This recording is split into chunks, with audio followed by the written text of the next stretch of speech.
Namaskar to everyone. How do you measure the true strength of a human being? Is it by the professional accolades or is it by the ability to rise from the ashes? Our guest today is a woman, a very good friend of mine, who has mastered both the things. For over 2 decades, she has been a seasoned psychologist and a TEDx speaker. She has trained over 8 lakh people, 8 lakh students, and 9,000 teachers. But her most powerful credential is not on the certificate, it is written in her life, actually. When you look at her, she had a tragedy which should not happen to any mother or a parent. She lost her 21-year-old daughter in a road accident. She made the courageous, trailblazing decision to donate her daughter's organ, becoming the beacon of hope for her city. She didn't just survive the grief, she transformed it at the age of 54. She became, what do you say, Mrs. Earth beauty pageant, and she won over that. She's a national builder. She's a woman achiever and the best-selling author of the transformative book called the You Are Your Habits, 21 Days in 21 Ways. Please welcome a wonderful woman, a great lady, a really humble person I met, Dr. Rozina Rana ji. Namaskar. Please welcome to the group. Thank you, thank you, thank you so much, Venuji, for such wonderful introduction. I feel so humbled and so grateful, and thank you. So, this is more like an open discussion thing, what we have normally follow, and slowly people will join in because it's a working day too for most of the Yes. people. So, like I started with the topic of heartbreak. Definitely, it's the most painful thing no parent should be actually having. But in that darkest moment, you made a decision to donate the organs. Is it possible to go back to that particular moment of time? Though it's quite painful, I understand. What actually shifted inside you that made you choose the way of contributing the organs rather than collapsing the whole thing and saying, no, no, I won't do it? This is a very a question which I have been asked so many times, and every time my heart sinks to talk about it. Um, So when nobody is ready, no parent, nobody is ready for something like this, and it was a sudden thing, a very very devastating thing for me and my husband when we're sitting in front of the doctors, and and he showed us the scan, the brain scan, and he said there is no chance that she will survive, and she was just 21, and her body was intact. It was only brain injury, and she was quite young, so doctors uh, they called me in the cabin. Our family was there and I was seated, and he was like, "Okay, would you like to do this?" Now the minute he said this, the doctor was somebody who was treating my mother-in-law for kidney problem. So my mother-in-law got kidney transplanted from her brother, and she lived a very good life for 9 years after transplant. And the same doctor was sitting, and I used to take my mother-in-law for treatment, and he was sitting right in front of me, and he said, "Would you like to do that? That will give," and he said that will give life to some people. And I thought, if my daughter was a giver, she was a giver.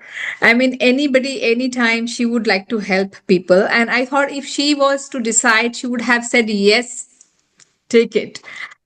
And I it was as if she was sitting on my tongue, and I just said yes. So and uh, it was difficult, even because I belong to Muslim community, and in our community, we it is said that we have to give back the body the way it is in full form, without any kind of any loss of any organs. That's the belief, that's what it is said. And I did not think twice. I was like, this is what I want to do. Whoever can take organs and can live through them, my daughter will live. So it just happened. It was divine, I would say.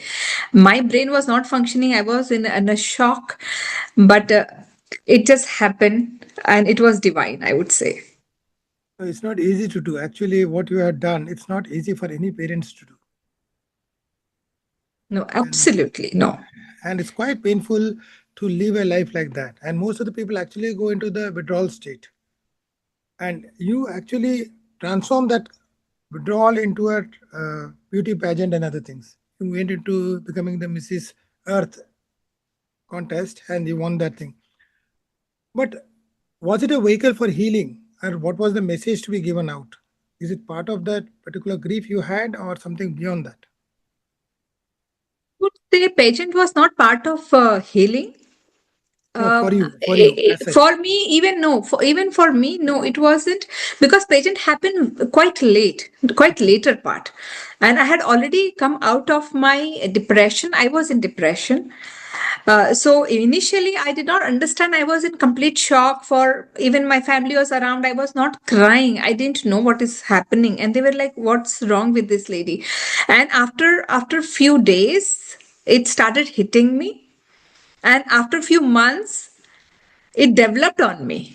The whole thought of not having my daughter in my life, it all developed on me, and I went crazy. I was like, I was not sleeping, I was not eating, I used to cry, I used to kind of, I was depressed, completely depressed.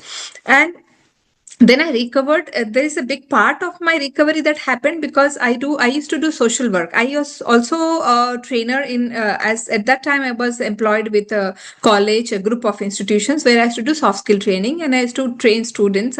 Every day I used to talk to so many students. So people said, start coming to college, and I started going for work very quickly, very soon. And though I was not working, I was just to just sit, meet people, come back, and that's how I started. And with all the trainings, I used to, think, how will I motivate others if I am so depressed? So that little bit that helped. But I used to go back at home again. I used to go back in depression. So all these things went on. I used to cry. I used to howl. In car I used to put loud music and I used to howl. So this happened, and then in my community I used to work for many years, and that same year I became the president. So because I became the president, there was so much work that came on my shoulders, I would say, in my lap. It was 9 months after my daughter, and so I was already part of that council, and we have a big huge network and a lot of social work people do, social community work that people do. So when I became president, the first meeting I said, see, I'm not in a right mental state, but I'll do my best. And the first 2 months, it was 4 years term, 4 years. And first 2 months, I was just not feeling like, and then I thought, no, I cannot. I mean, this is unfair to the community if I don't do my job. And people are waiting for the decision that they have to move forward. And then I just said, okay, nothing doing, get up and get to work. And that's how I came out of depression. But while I was president, and I have tendency to gain weight, and I was so much into work, I didn't pay attention to myself at all. So I gained so much weight. So immediately after my presidency, I looked into the mirror and said, who is this person? I don't recognize myself. And I said, okay, I need to do something very drastic. So and then I saw the ads of beauty pageants, and I thought, why not? So I was 53, 52, 53 when I saw these ads. And so I never thought in my life that I'll go for beauty pageants, never in my life. And so when I saw the ads, I skipped one, two, three, and then again and again I was seeing, I mean, algorithm or what, I don't know, it was universe which was sending that message. And then I saw and I was like, okay, let me apply and see. So when I applied and when they called me for interview, I said, see, I'm already 43, 53. Do you think I am eligible? So they said, yes, we have criteria till 60 years and 60 plus. I said, okay, done. So when I gave the auditions, and I had sent videos of my walk in the heels and everything. And I was like, I was enjoying it, and I was like, okay, let me go for it. Then I went for trainings, a lot of training. So basically, pageant started because I wanted to come back to my normal weight. I wanted something really compelling. Like if you have to walk on the ramp with your heels, then you need to be fit. And so that's Right. how I entered pageants. And yes, it happened. Like, I went from pageant to pageant. I enjoyed the trainings, wearing the gowns, makeup, and everything. And that's also, it was beyond my grief period that the pageants happen, for my own physical health, first thing. And then when I started doing this, women started looking at my social media, and they said, "Oh my God, this is what you're doing." I mean, even TED happened. TEDx people, they were watching me, and they are from my same city. And they saw that, from grief, they saw my entire journey of 5 6 years, and they were like, "Oh my God, you're doing this, something like this, and this is going to be so much motivating to women." For two reasons. One, from grief, you are coming out and doing something like this after such a big loss. Second, they said at the age of 53, and then 54, one full year of journey, when I became Mrs. India and then Mrs. Earth runner up. I went international. I did, I think, 4 pageants, and I went one international.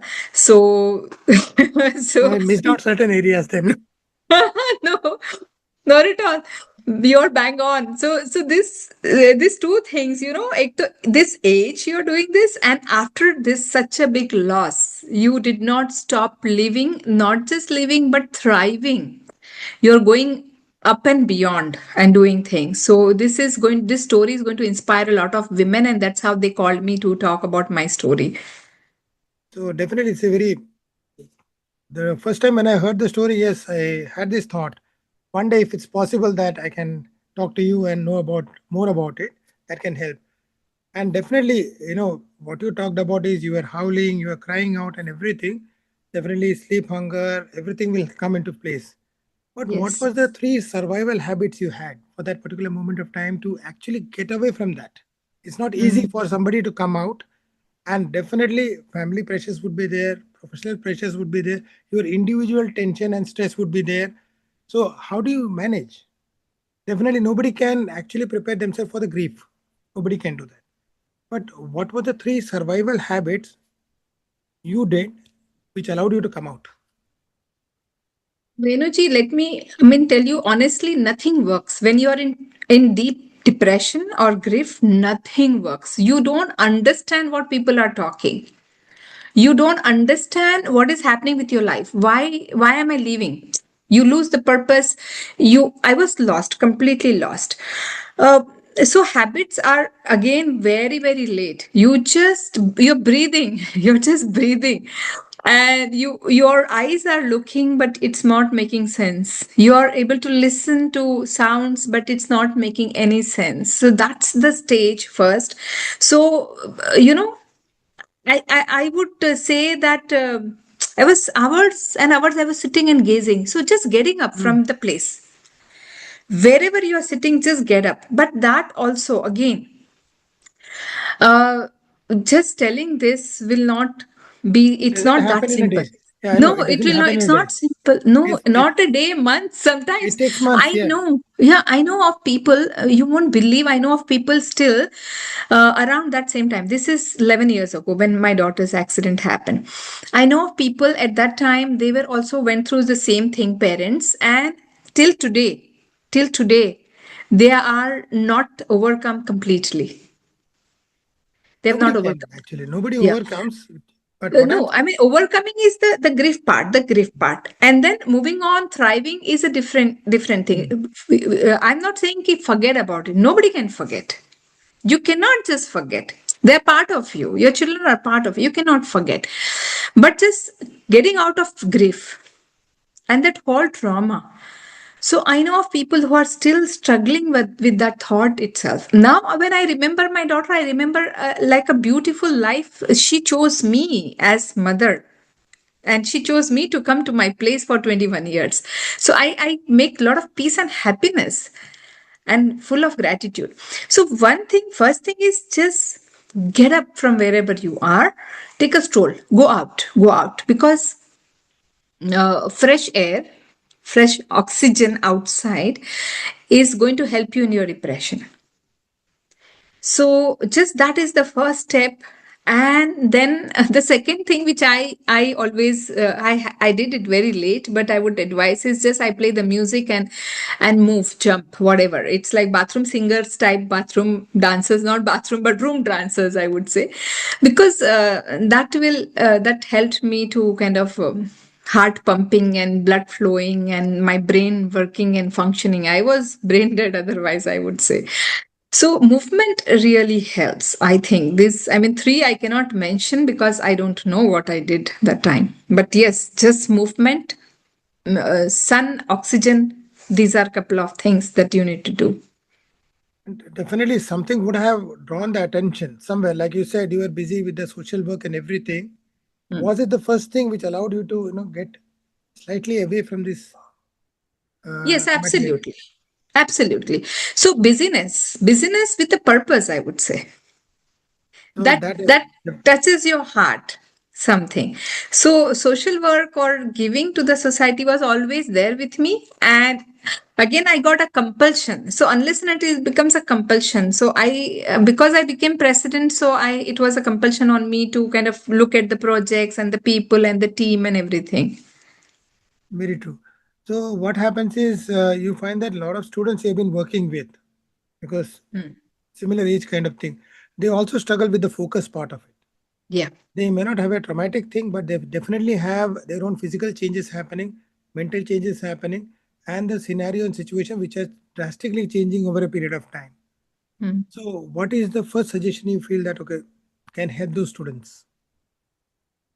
See, for focus, you need to know where you are going. You know, if there is no goalpost, where are you going to aim your football, right? So there has to be a goal post, so clear goals in front of you, that this is where I want to reach, and a clear action plan will definitely get you focused. Today social media is crazy. I mean, majority of the people, even like not kids, students, anybody, everybody is into it, so addictive. I mean, we all know. So keeping that focus is really difficult. But having that one, two, three, okay, for today, for example, this is my larger goal. And for today, I have these three items to be tick marked. And sometimes they have like 10 things in a day. And they're not able to finish it. So, prioritizing the whole thing, having this one, two, and three things, I'm going to finish it today and keeping a track of it. I think that way is a very good way of getting your focus back. It's like a micro habits to be formed so that they can achieve the goals in a better way. Yes, absolutely. Yes. But habits is again long-term game, I would say. When we say habit, it's a huge word. Yeah. Yeah. So it I'm takes just a using the micro. I'm just taking the micro one, yes. small, small one. Yes. Yes, absolutely. Yes.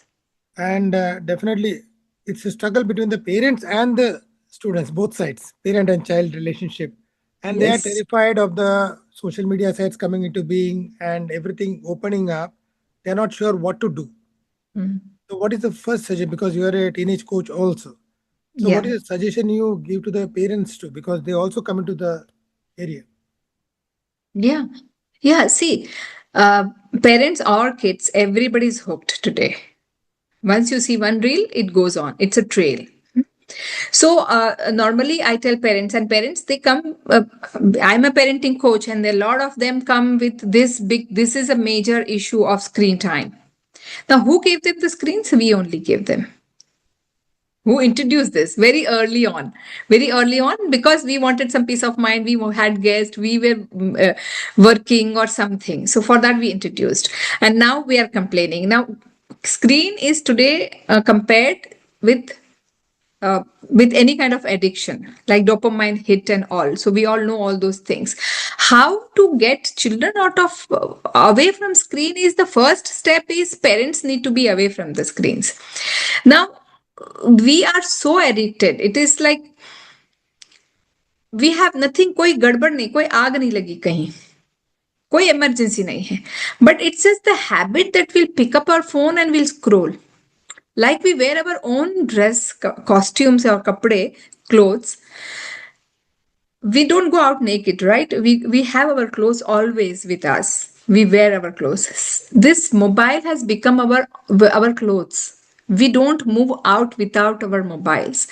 Even at home, it's there near us. We feel so secure. I have seen a lot of people say this. I feel secure with my mobile next to me. And when I ask them, why do you feel insecure if mobile is not around? We have lived an entire life. Our generation, Venuji, there was no No mobile mobile. around it, and we were good. We were good. So it's just the habit, it's their mind which tells that something is going to happen and I'll need my phone. Nothing is happening. Now, if people go for dinner, for example, like a family of four, everybody will, adult children, everybody will have phone. I mean, you're going out for dinner, from home, you're going out for dinner, and from dinner, you're coming back home. All right. In our life, how many times the emergencies hit? Let's assume once or twice in our Twice. life when there is real emergency ki aagi lag gayi ya something has happened, yeah, hardly once in for that one emergency four mobiles are there on your dining table and we cannot sit idle. Now we have to scroll. Even in restaurant when we are going with a family or friends, everybody's on the mobile. So I suggest take one mobile, any one mobile, father, mother, anybody, maybe father or mother, leave everybody else mobile at home. We are going out, sit down and chat, talk. And that is one thing. And the dining table thing, these two things I tell people. Dining table, I don't know why we need to have our mobiles on the dining table. Why? We are at home, we are not going anywhere. Why? So they don't touch it while they are having dinner. They don't even touch it, but it's there lying, sitting there. It's not required. I ask them, first activity I give them is make a station near your dining table, little away.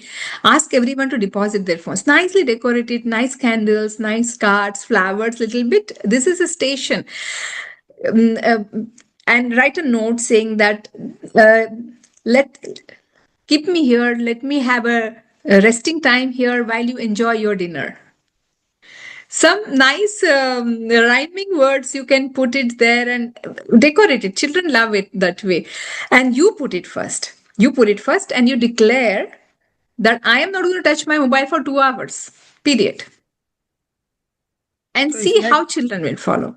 a digital detox to be happening at least for a short period of time. Short period. And we have to start with short periods only. There's no possibility that we give them one day. No, We will not survive. no, not at all. 1 hour, oh my God, even mothers, I would say, our fathers for that matter. We have little time that we get free. We just want to pick up our mobile and see kya hua, duniya mein kya ho gaya. Nothing is happening in the dunya which you are missing. All right, so okay, relax, come on. So कहीं आग नहीं लगी है, कहीं आपको कोई emergency में बुला नहीं रहा है. There's nothing that you are missing. So relax, leave your mobile, say to yourself 3 hours. I mean, adults, I'm talking. First, only we do, only then children are going to do it. I mean, they are going to follow us. This is like written in पत्थर की लकीर समझ लो कि children don't do what we do. Children don't do what we say. They do what we do. Simple. Not an easy task even for the Not parents. at all. Not at all. Not at all.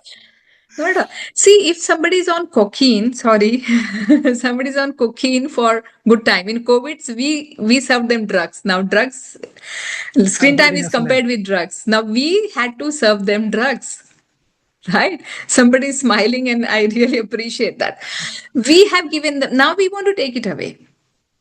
So it's going to be difficult. And we also got addicted. So it's okay. Any addiction takes time.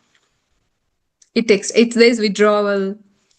Everything is going to happen. So So one more question comes from this is most of the children, because of the digital thing and everything, they have lost the focus point. Attention span yes. is reduced. They don't read much. They even if they read, they look for the digital kind of things for a short period of time. They cannot go beyond that. What is the one effective thing which can give them the mental clarity to attain this? So even Other adding than other than the mobiles, any other thing which can help them? yes. Yes. So I will talk about this mental clarity, but before that, I would like to extend the question a little bit. It is not just the focus, but I would also say that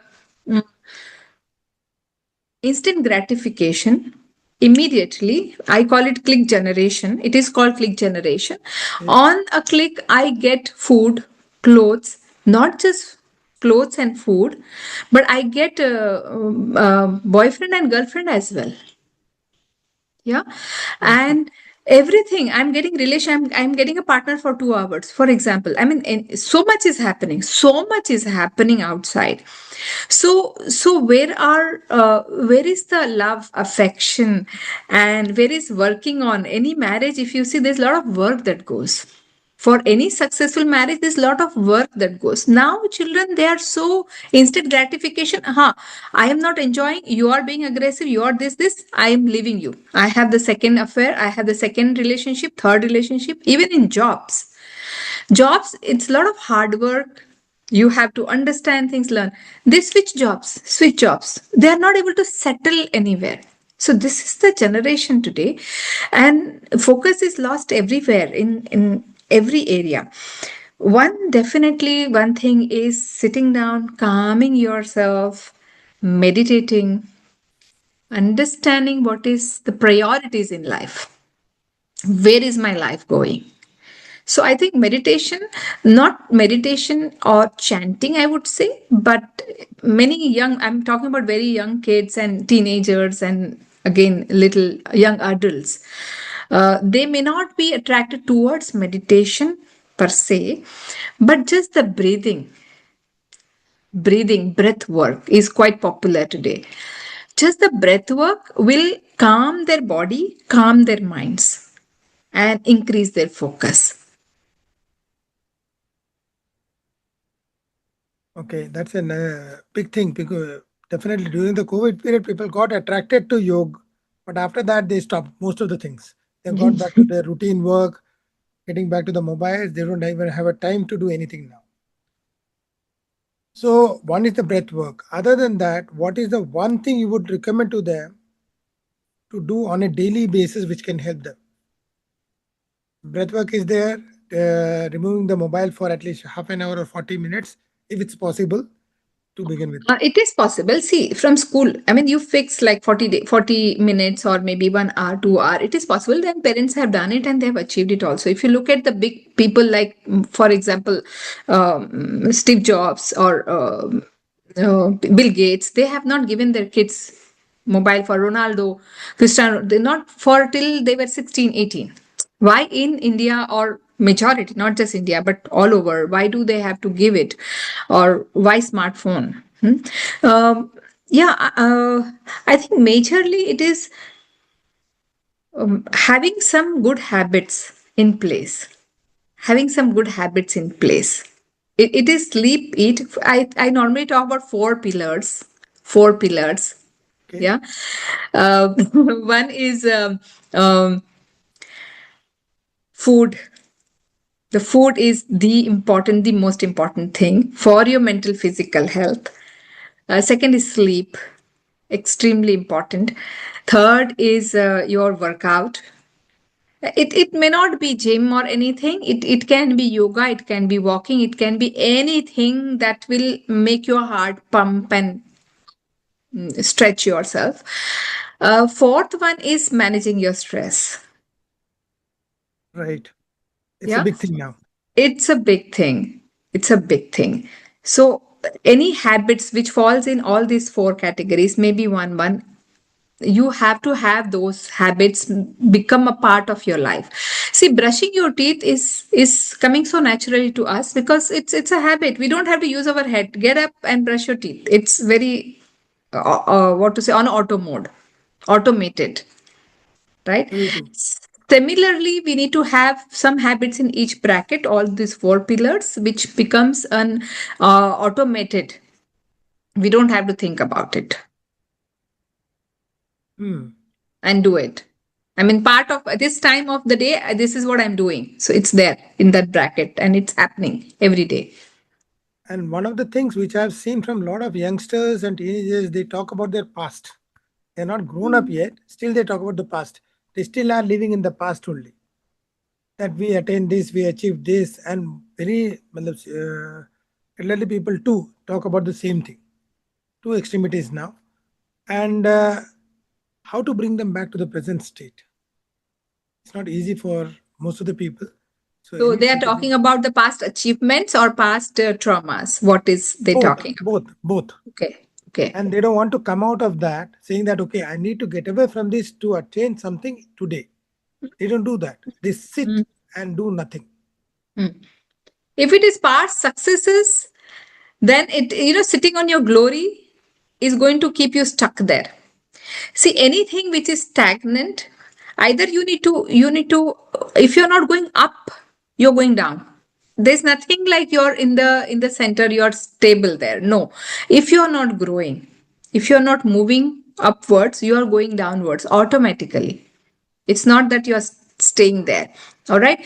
Now, I normally, this one story that I remember, I can tell that now, about a Please do. monk story. Monk and disciple, they both were going, and they were near a river, and they had I'm sure everybody must have heard this story, that they had this system that they cannot touch a woman, and this monk carries a woman and crosses the river, and the disciple is following, and disciple is constantly thinking in his head that, okay, why did he do that? Why did he touch? In the evening when they're sitting and talking, the disciple got a chance. And monk asked, "What happened? Why are you so bothered?" And he said, "See, why did you carry that woman?" And the monk says that, "You are talking about that woman there. I left her there, and you are still carrying her."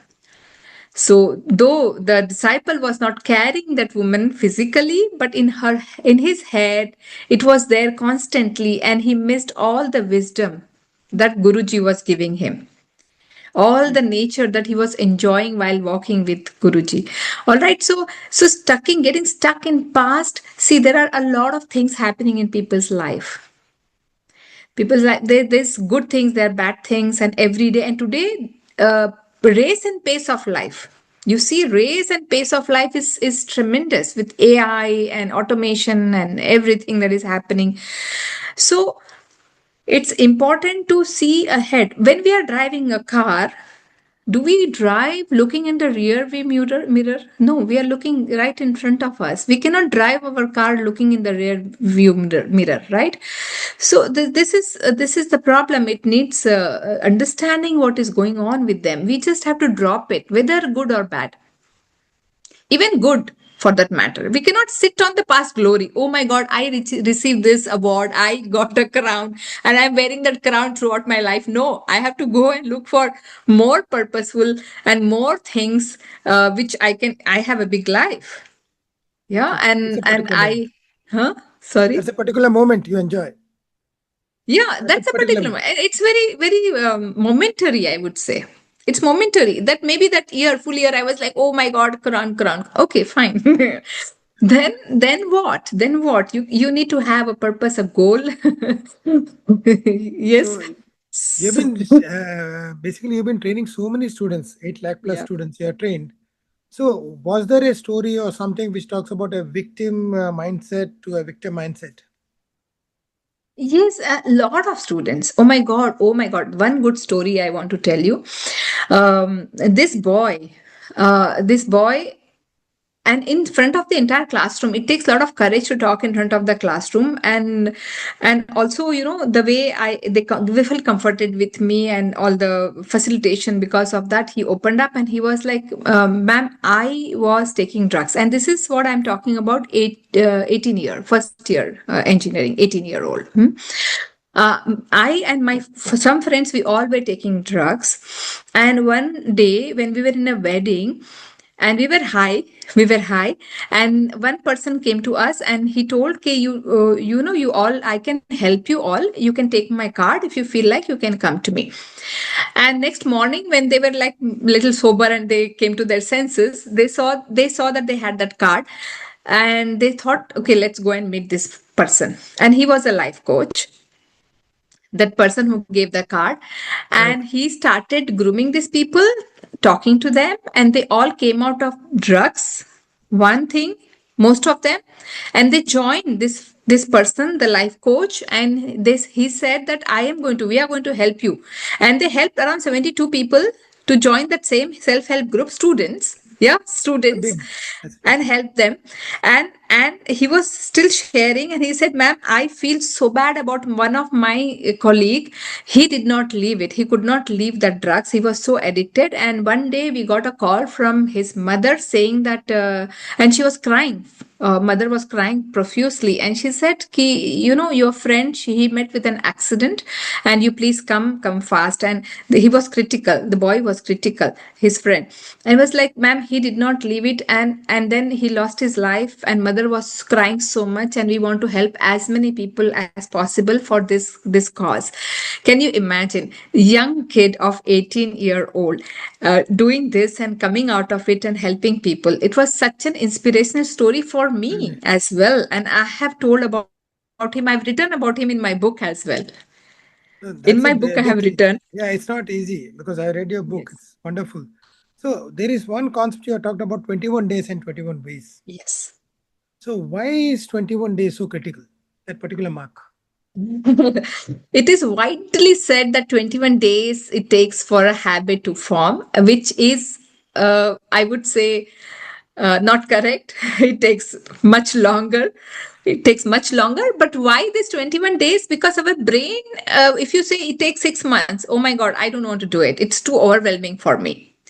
So therefore, 21 days is the neural pathways. It starts building. It's just the beginning, ignition. Hai. It's just the beginning of it. So 21 days will make you realize, ki, okay, I can do it. I can do it. And there's an achievement. Okay, this small goal I have achieved. Yes. So that little win, when we say 21 days, it's achievable. My mind says, ho jayega. And when I'm able to finish those 21 days, I'm like, oh my God, I did it. And then we need to go to another 21 days and 21 days. So it is sometimes 66 days, and people Yeah. say 120. There are different philosophies. But why 21 is so popular? And there is a sense in that, because there is rewiring happening, the neural rewiring happens. And then we want to do it more because we have done it for 21 days. And we celebrate those 21 days first. So I can do it. But That feeling comes. that's very rightly you said that 21 days can create the habit or it is a journey to begin with. But somehow many people just fail in that also. Drop out. Not even, yeah, they just drop out within 4 5 days. They say that I can't do it, or they just keep quiet and move back. So why does this happen? Because 21 is a small figure, still it's not Yes. happening. Why it is not Yes. happening? See, there is a difference between motivation and discipline. Discipline is going to ask a lot from you. It's a complete transformation. You have to tell yourself that I want to achieve this. There's a larger goal, other end of it. Yeah. 21 days is just to begin. The big journey needs consistency, constantly. So 21 days, constantly doing it. Cheat days कर लो बीच में छोटा छोटा cheat days करो. It is okay because we are humans. We are not robots. एक switch दबाया और चल दिए. It's not, doesn't happen like that, right? We have emotions. We have our every good thing. Anything that is good is forbidden. So sorry, it's Very it's true. It it's is. It's bad very for true. health or relationship or whatever you call it. So everything that attracts us is bad. All right. So we as humans are going to get attracted. So it's okay. Sometimes we binge on like pastries or ice creams is fine, but it needs a lot of determination inside, inner power to say no every time. And those who want to addiction or any habits, it needs a lot of courage and a long term plan, a lot of determination to say no every time. And when you are on that path for a little longer time, little longer, then it happens. If you're away from sweets for 3 months, say for example, then you'll feel that little chocolate also is too sweet for you. It's not, you don't enjoy it then, right? So it's just matter of pulling it little more longer. Very true. So, as a teacher, and you've been training so many teachers, how does actually an educator find out that there's a lazy student or somebody who's Ah, stuck somewhere? How does somebody okay. find that out? It's not easy for most of the people. See, lazy, and what is the other? Getting emotionally stuck. Yeah, yeah. So lazy will avoid work, I would say. Lazy student will avoid work, बहाना बनाएगा, कुछ करेगा. But emotionally stuck child will avoid feelings, I would say. He will not talk. Because teachers are there for many many years and they know what is going on. एक normal child का behavior है who is misbehaving or indiscipline is very different than withdrawn child who is his body language is telling that there's something wrong, there's a story. Yeah, so emotions को exhibit करने का उनका तरीका ही अलग होगा. They will be completely uh, sunken, I would say, sinking Yeah, feeling that teachers can gauge just looking at them कि this is something is wrong and they are able to identify. So that something wrong, that instinctively they will know कि ये everyday behavior से अलग है, very true. everyday misbehavior से अलग है. So, why I'm asking this question was because most of the parents also feel that they don't understand what happened. They can't differentiate. Suddenly, every day they were normal, and suddenly they become quiet. And they think that okay, some moods are happening or mood swings are happening, particularly when they are into the teenage kind of Teenage. scenario. They get into that scenario of maybe breakups or arguments or fights or some other issues have happened which they don't want to discuss with the parents. So, how will a parent actually understand this and work it out? Not an easy task That's again. a very good question, and thank you for asking this. There is a difference. There's some noise. Is somebody's unmuted? Somebody's Yeah, if you can mute everyone. yeah, one thing. Yeah, muted. Yeah. This is a beautiful question. See, when it comes to teachers, there are 50, 40, 50, 60 students, and the time is limited. They have a subject to teach, they have an agenda. When it is parents at home, they have two kids, three kids at the max today, and their responsibility is 100%, I would say 100% responsibility, right? Especially for EQ, emotional quotient of kids. All right.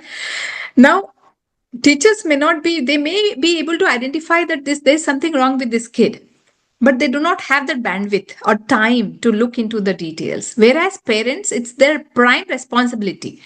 They have brought these children on this earth, and their brains are not fully developed.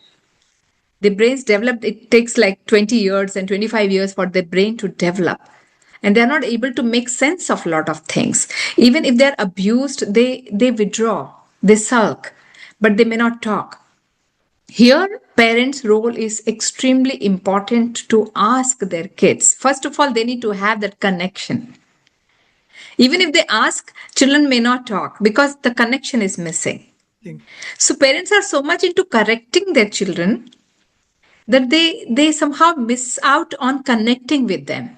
Today mothers are also working, the joint family structure is not there anymore, and so children are all by themselves. Earlier, if mummy papa ne data to chacha and all the people and cousins used to be there, and dada dadi and all. Now being nuclear families and maybe one or two kids at the most, children are very very vulnerable, and outside the competition and the bullying and everything is, the world is like that. I mean, we cannot change the entire world. If we can fence the pool at home, if there's a swimming pool, we can put a fence on the swimming pool at home. We cannot fence the entire ocean. Yeah, you cannot fence it ocean. So we have to teach our children how to be resilient, how to talk about the emotions they're feeling. So if he's feeling like somebody has bullied, he should be able to come home and talk. That kind of comfort, safety, connection parents need to develop with their children so that they are able to talk about their emotions, good and bad, any emotions, good emotions also, and even bad emotions. But sometimes parents are so busy. Sometimes when the child wants to talk, parent is doing maybe rotiya या cooker की सीटियां बज रही है. I said, leave everything. He wants to talk. You will be feeding them food, but then you have lost that moment when he would have come and shared the dark things that has happened to him, and he may not come to you again. He may go out and talk to somebody else, or he may keep quiet and silently suffer. So it's important, extremely important, that parents have that connect where their children open up. In spite of having connection, sometimes teenagers, they will do stuff and they'll not come and talk to parents because they want to experiment on things and enjoy and not talk. And parents are the last people to get to know. The entire society, everybody would know, and the Everybody parents are knows. the last people. So that kind of communication and connection is a must. And one more question I would like to ask is because of the openness of the Instagram to all the social media sites coming in, the sexual connection and everything has gone up for the teenagers now, Yeah, their kind of activities and nature. yeah. And definitely parents are not involved in that somehow. Mm, They don't want to mm, talk with them and they don't want to discuss with the children. And somehow that, family structure is like that. They don't want to talk to children on sexual matters. yeah. And they are growing up too. So how should a parent go about it? Like you talked about connection.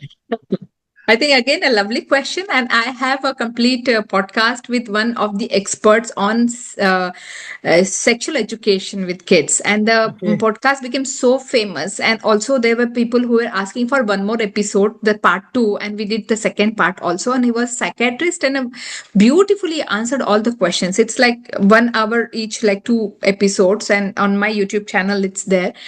Now, there's a joke. There's a joke that a father calls the son, and the son is 14 now.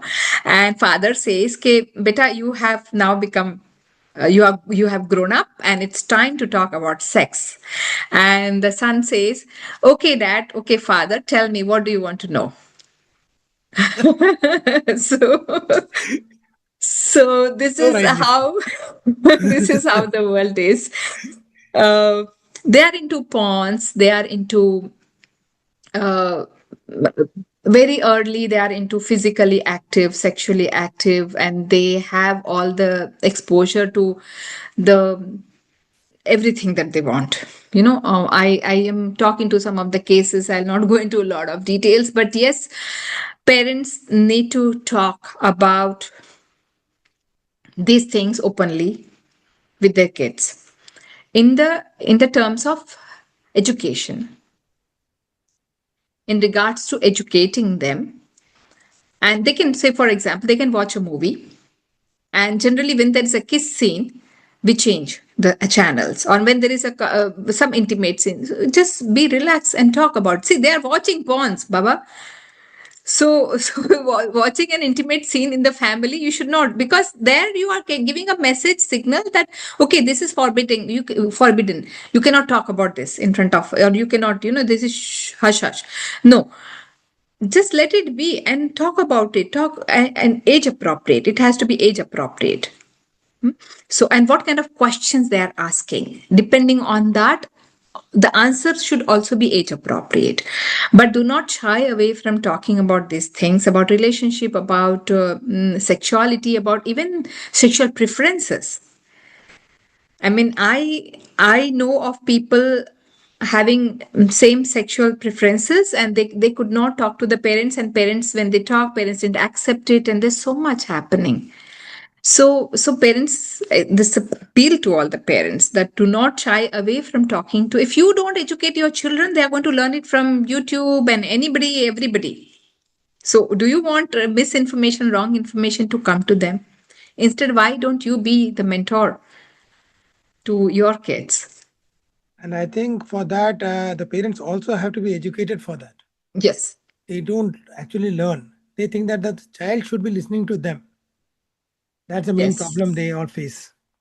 Yes. What age, how to talk, what to talk is also a learning, and a lot of things parents need to learn. But it's parenting, when the child is born, you become a parent. But you have never learned how to raise a child.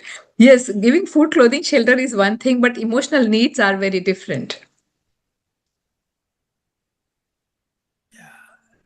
So from my side, those are the questions. Yeah, one question has come in. Most Yes. adults and kids are not comfortable to share their things.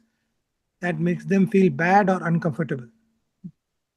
So it is easier for them to pretend all is cool, chill. Any guidelines you can share about creating the feeling of safe space for open communication? Yeah, I think lovely question. Thank you for asking this.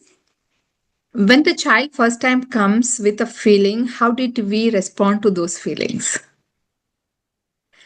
Very simple thing I'll say. If it's quite cold outside and we want him to wear a sweater and he's saying, I'm not feeling cold. No, you are feeling cold. If they're angry and they come back and say that I'm so angry, they start screaming. For example, a kid is screaming, and what parent may say is, "Why are you angry? Anger, it's bad. You cannot get angry." And but the parent is already getting angry.